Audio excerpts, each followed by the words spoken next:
Halo semuanya, perkenalkan nama saya Sri Pujalestari. Jadi pada kesempatan kali ini saya akan mempresentasikan analisis strategi digital marketing pada salah satu brand kosmetik lokal, yaitu brand Hanasui. Oke, kalau dilihat dari aktivitas digitalnya, Hanasui ini cukup aktif ya, memanfaatkan TikTok, Instagram, affiliate marketing, dan live streaming untuk menjangkau konsumennya. Nah, jika dikaitkan dengan model size, prosesnya bisa dilihat mulai dari tahap attention dan interest. Ketika konsumen pertama kali melihat dan mulai tertarik dengan produk Hanasui. Oke, nah setelah itu konsumen masuk ke tahap search. Di tahap ini mereka biasanya mencari informasi tambahan melalui review, video penggunaan produk, atau pengalaman dari konsumen lain. Baik, jadi setelah mendapatkan informasi yang dianggap cukup, konsumen dapat masuk ke tahap action dengan melakukan pembelian melalui platform e-commerce. Kemudian pada tahap share, konsumen dapat membagikan pengalaman mereka melalui review, video unboxing maupun konten di media sosial. Nah, konten tersebut kemudian bisa kembali dilihat oleh calon konsumen lain dan memulai proses yang sama.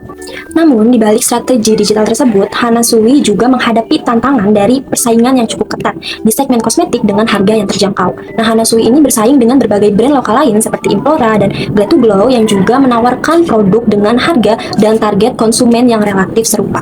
Nah, kondisi ini dapat dilihat sebagai red ocean karena banyak merek berada di pasar yang sama dan berusaha menarik konsumen yang sama.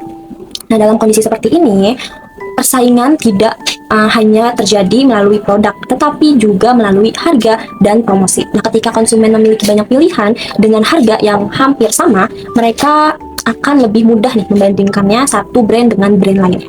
Nah, hal ini juga menjadi tantangan bagi Hanasui karena mengandalkan harga murah dan diskon saja belum tentu cukup untuk membangun loyalitas konsumen dalam jangka yang panjang.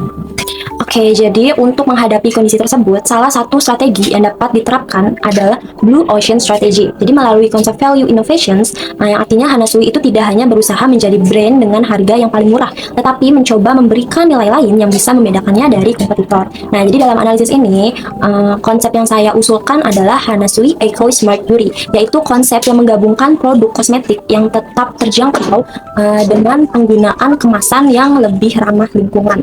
Nah, jadi konsep tersebut kemudian dapat dikembangkan nih menggunakan 4 actions framework. Nah, jadi untuk yang pertama itu ada eliminate. Hanasui dapat mengurangi ketergantungan pada diskon yang terlalu sering sebagai cara utama untuk menarik konsumen dan mulai mempertimbangkan pengurangan penggunaan kemasan sekali pakai pada produk tertentu. Nah, untuk yang kedua di sini ada reduce. Nah, jadi Hanasui ini dapat mengurangi hal-hal yang membuat konsumen ini kesulitan memilih produk gitu. Jadi misalnya informasi mengenai perbedaan shade yang kurang sederhana gitu. Nah, jadi penggunaan promosi yang kurang relevan juga dapat dikurangi gitu.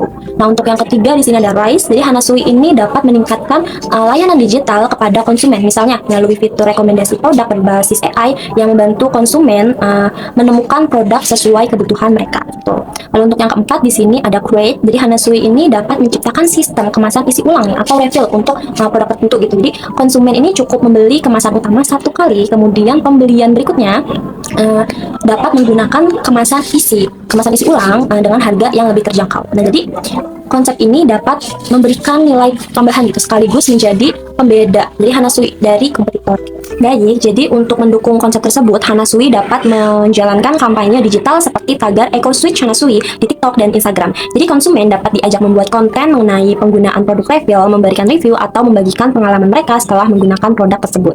Nah, strategi ini juga dikaitkan kembali nih dengan model ISAS. Nah, jadi konten kampanye dapat menarik perhatian konsumen, kemudian informasi mengenai produk membantu mereka mencari tahu lebih lanjut. Jadi setelah melakukan pembelian, konsumen ini dapat membagikan pengalamannya gitu dan secara tidak langsung membantu mengenalkan produk kepada konsumen lain. Jadi dari hasil analisis ini, masalah yang dihadapi Hanasui bukan hanya bagaimana mendapatkan konsumen baru gitu, tetapi juga bagaimana memberikan alasan lain gitu bagi konsumen untuk memilih Hanasui di tengah banyaknya brand dengan harga yang hampir sama. Nah, karena itu penerapan Blue Ocean Strategy melalui value innovation dapat menjadi salah satu alternatif. Nah, Hanasui tetap dapat mempertahankan keunggulan harganya, tetapi pada saat yang sama menawarkan nilai tambahan melalui inovasi kemasan, layanan digital, dan pendekatan yang lebih memperhatikan lingkungan. Baik, sekian presentasi dari saya. Terima kasih atas perhatiannya. Assalamualaikum warahmatullahi wabarakatuh. Bye-bye.